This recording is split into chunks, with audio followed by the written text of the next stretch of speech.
என்கிற அனுபவம் உங்களுக்குள்ள வரும் பொழுது நீங்கள் தேவனை அவருடைய ஆட்சியை நீங்கள் அனுபவிப்பீர்கள், தேவனுடைய ராஜ்யத்தை நீங்கள் அனுபவிப்பீர்கள்.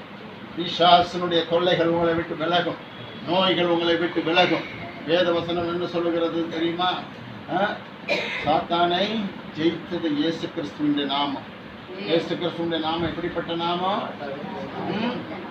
சாப ரோகத்தை ஜெயித்துட்ட நாமம்.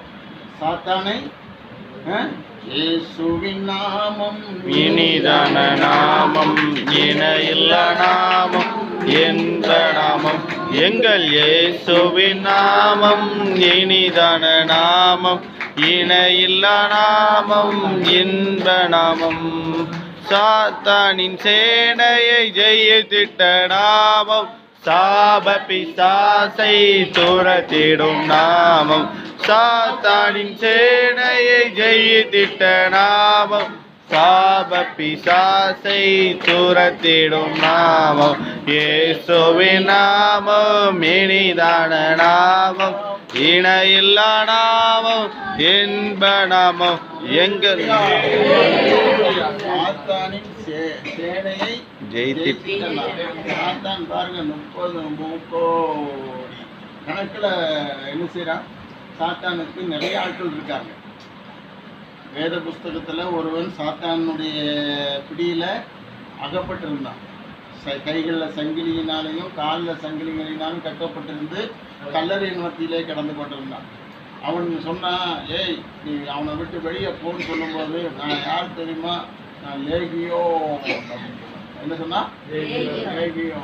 லேகியோன்னா எத்தனை பேர் அவன் வீட்டுக்குள்ள அவன் உடம்புக்குள்ள இருக்காங்க? 6000 பேர் இருக்காங்க.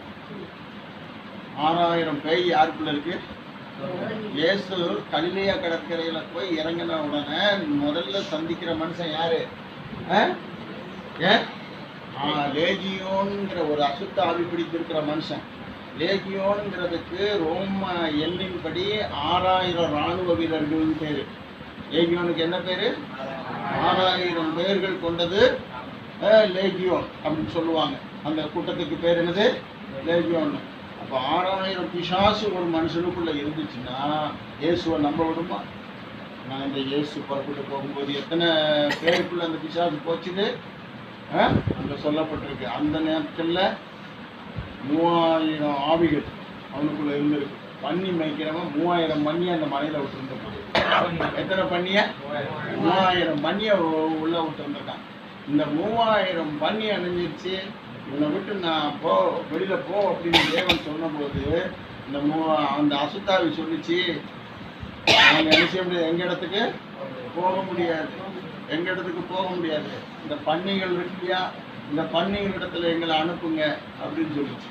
அப்போ எல்லா பிசாசும் இந்த பன்னிகளிடத்துக்கு போகணும்னு இயேசு கட்டளையிட்ட உடனே அத்தனை ஆவியும் அந்த மனுஷனுடைய உடம்புல இருந்து புறப்பட்டு எதுக்கு யாருக்குள்ள போச்சுது?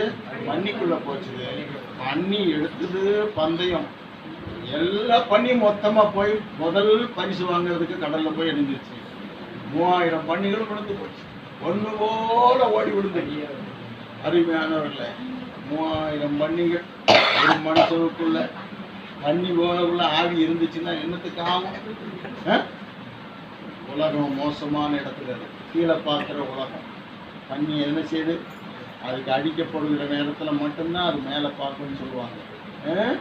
அது வரைக்கும் அதை கட்டி கசாப்பு கடைக்கு தூக்கிட்டு போகிற இருக்கிற காலம் வரைக்கும் அது வாழ்ந்துக்கிட்டு இருக்கும் போதெல்லாம் என்ன செய்யும்? சாக்கடையும் அசிங்கத்தையும் தான் பார்த்துக்கிட்டு இருக்கோம். மேலே வானம் இப்படி இருக்குது, சூரியன் இப்படி இருக்குது, சந்திரன் இப்படி இருக்குது, நட்சத்திரம் இப்படி இருக்குன்னு தெரியாது. என்னைக்கு கசாப்பு கடைக்காரன் அதை எடுத்து காலை 2 கட்டி வாயையும் கட்டி சைக்கிளில் தூக்கி வைக்கானோ தோளில் தூக்கி வைக்கானோ அப்போதான் தெரியும், ஓஹோ இவ்வளோ பெரிய அதிசயமான ஒரு வானம் இருக்கான்னு அப்போதான் தெரியும். அருமையான தேவனுடைய பிள்ளைகளை, உங்களுடைய வாழ்க்கையில் இருக்கிற ஒரு மாற்றத்தை தேவன் விரும்புகிறார். உங்களுடைய வாழ்க்கையில் இருக்கிற பாவம் பூமியை நோக்கி கொண்டு இருக்கிறது. பாவம் உலகத்தில் பகைமையை ஏற்பட்டு கொண்டு இருக்கிறது. பாவத்தினால ஒவ்வொரு மனிதனும் செத்து கொண்டு இருக்கிறான். அக்கிரமத்தினால ஒவ்வொரு மனிதனும் செத்து கொண்டு இருக்கிறான். வாழ்க்கையில ஜெயமோ முன்னேற்றமோ இல்லாத சூழ்நிலையில் தள்ளப்பட்டிருக்கிறோம். நம்முடைய சூழ்நிலைகள் நம்முடைய வாழ்க்கையில ஜெயமோ நமக்கு வேண்டுமானால் என்ன செய்ய வேண்டும்? தேவனை நோக்கி உடன்படிக்கை பண்ண வேண்டும். தேவன் உனக்கு என்ன உடன்படிக்கை தருகிறார்? உனக்கு நிலத்தை தருவேன், உனக்கு என்ன தருவேன்?